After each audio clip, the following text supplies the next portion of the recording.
Milo, the really big bunny. There's the bunny. I think this one's Milo, huh? And those ones aren't Milo. They're a little bit littler, aren't they? It's by Stephen Krensky and illustrated by Melissa Suber. We'll see what ends up happening with Milo and the other bunnies. There we go. There he is with those other bunnies. Oh, his head doesn't even fit on the page. There he is. Milo was a bunny. But he wasn't quick like a bunny or quiet like a bunny, and his tail wasn't fluffy because he sat on it so often. Other bunnies nibbled on carrots and lettuce.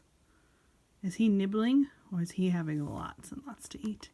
It says they could hop on either foot. He has trouble with that and dig tunnels from one place to another. Oh no. More than anything, Milo wished he could do something to fit in better. And then one day, Milo heard about a contest. The Easter Bunny was looking for a helper. No experience was required. The Easter Bunny is the most famous bunny in the whole world, thought Milo. If I could become his helper, the other bunnies will be impressed. No one was very encouraging. That's sad. Don't be ridiculous, Milo. You have to be nimble and quick. You need a delicate touch. You have to fit in small spaces. But Milo wasn't about to give up. Good for Milo, huh? Don't give up. That's a good thing. When the contest began, Milo was at the head of the line. Look, he's got everything he needs with him, doesn't he? He colored some eggs first. But this didn't work out the way he had planned. Then he tried making baskets. Over and under, he told himself. That didn't work out so well either. What got stuck in the baskets? Are there little bunnies stuck all over in the baskets? He might have to get them out of there, won't he? When it was time to pick a winner, Milo didn't stand a chance. Do you think he feels happy or sad?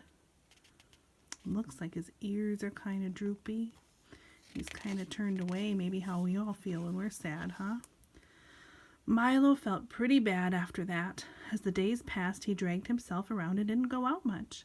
On Easter morning, Milo just stayed in bed. He didn't hear the wind pick up or the rain start to fall. Suddenly, there was a knock at the door. "Wake up, Milo!" Someone was shouting. It was the Easter Bunny. "I need help," he explained. Milo rushed to gather his eggs in baskets. "No, not like that," said the Easter Bunny. "I need you." Milo and the Easter Bunny struggled long and hard all day. The rain was wetter than wet. Look at that. There are big puddles to go through. Oh, Milo's being a really big help, isn't he?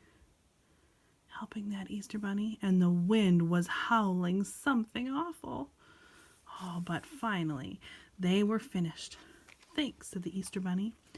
"You were a big help, Milo. A very big help." After that, Milo felt a lot better about himself. True, he ate as much as before. His hopping was still unpredictable, and his tail wasn't even a little fluffy. But none of that mattered anymore. He still has good friends, doesn't he? Yep.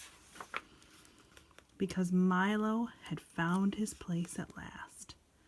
There he is, helping the Easter Bunny. Is he so tall? That can be really useful sometimes, can't it? What a good story. Little White Rabbit by Kevin Henkes. This one, he draws all the pictures and he writes the stories. Little White Rabbit. There he is. Very cute rabbit, isn't it?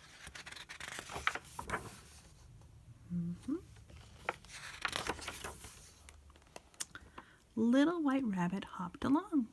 There he goes.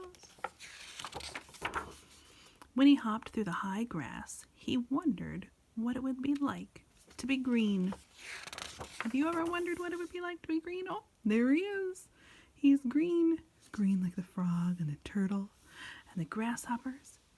And there's Caterpillar. And the butterflies. So fun. When he hopped by the fir trees, he wondered what it would be like to be tall. Was Milo in that other book really tall? The Little White Rabbit now is really tall, isn't he? He's tall as the trees. And look at all those other tiny bunnies. When he hopped over the rock, he wondered what it would be like not to be able to move. There's a bunny rock. And the sun and the rain. And at night, I don't know if that's sunrise or sunset, could be either one. And at nighttime. When he hopped under the butterflies, he wondered what it would be like to flutter through the air. Have you ever wondered that? That'd be interesting, wouldn't it be? There! That white rabbit, what's making him flutter? Do you see? His ears up there are fluttering. What else is fluttering? Is his tail? Is his tail fluttering along too? Look at that. When he hopped past the cat, he was too frightened to wonder anything. Yeah, that makes sense. So he turned around and hopped as fast as he could. Oh, I bet he's fast. Soon, Little White Rabbit was home. He still wondered about many things. Who else is there? But he didn't wonder who loved him. Who do you think that is? Do you think that's his mama? I bet so. There's his family all together. That's another good story, isn't it? We can wonder about so many things, but we don't need to wonder who loves us. All right, we are going to work on a little craft today, making a bunch of different things between, I don't know what all will get done, but we will see. I'm using egg cartons, which maybe some of you have. Right now I've cut up a few things. Dylan's lining some up here. So we're going to be making some butterflies and flowers and snails, or any combination of them. They might not look like this. We will see. But so we have our egg cartons. We've got all sorts of bits and pieces. We've got paint and brushes. We can paint all over the egg cartons. Yep. We've got our brushes and some scissors and some pipe cleaners, glue, straws to kind of make a little thing at there.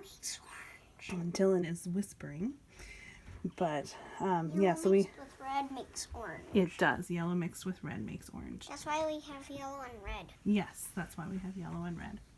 So we've got a bunch of different colors of paint. We've even got some googly eyes here and some sequins.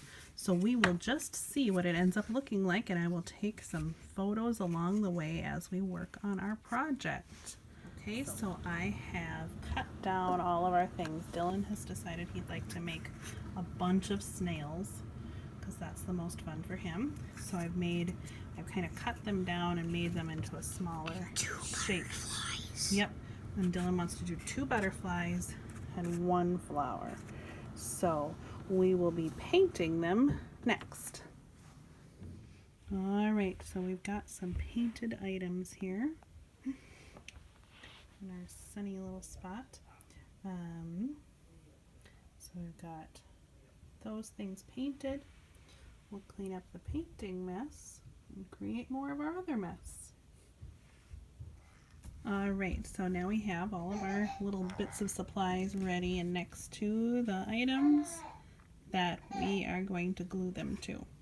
So then we'll see them. So we've got a butterfly and a flower, another butterfly, and a bunch of snails.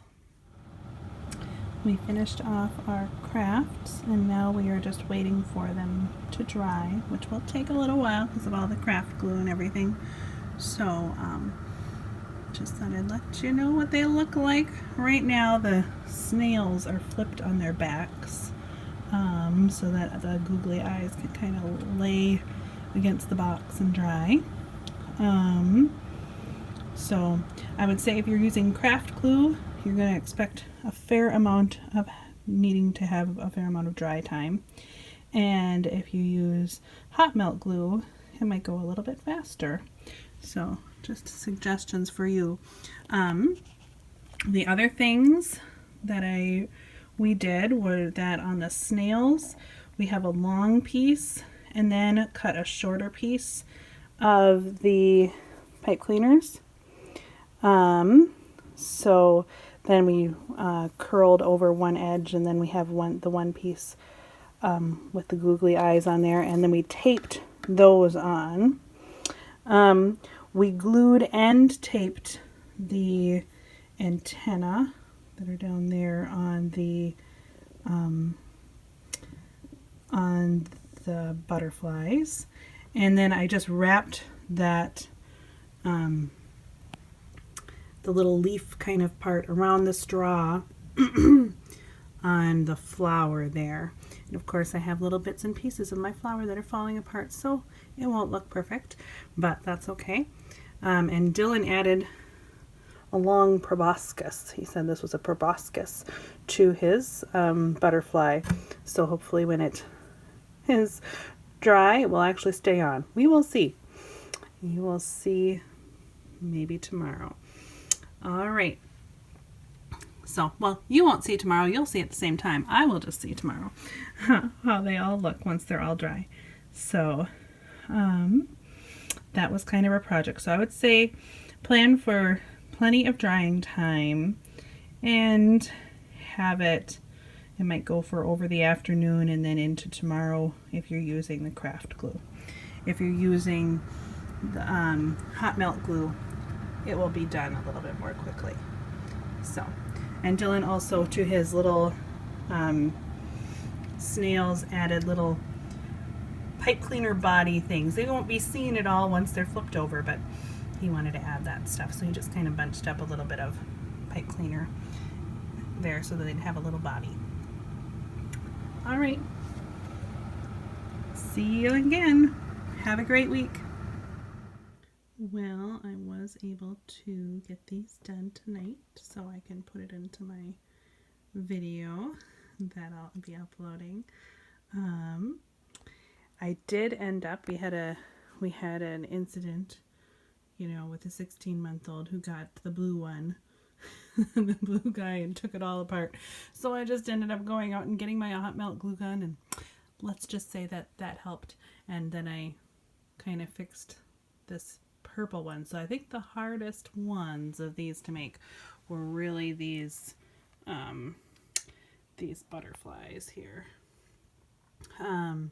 Just because there's so many little pieces that get into them. So, so we put the hot melt glue on both of those. And then the flower, didn't need to use any of that on. And then the snails were all pretty easy to do. I did end up hot melt gluing a couple of the eyes back on as I twisted them back, but most of them were pretty nice. So as long as you pay attention to those, if you don't have the hot melt glue, I would say stick to a snail or to a flower. If you do have hot melt glue, try a butterfly. But they go pretty nice. They just take a little bit of time, but they won't take nearly as much time with that hot melt glue. And now my furnace is kicking in because it's colder outside tonight. But these flowers and butterflies and snails don't wilt, and they can handle the cold. All right, you guys have a great week.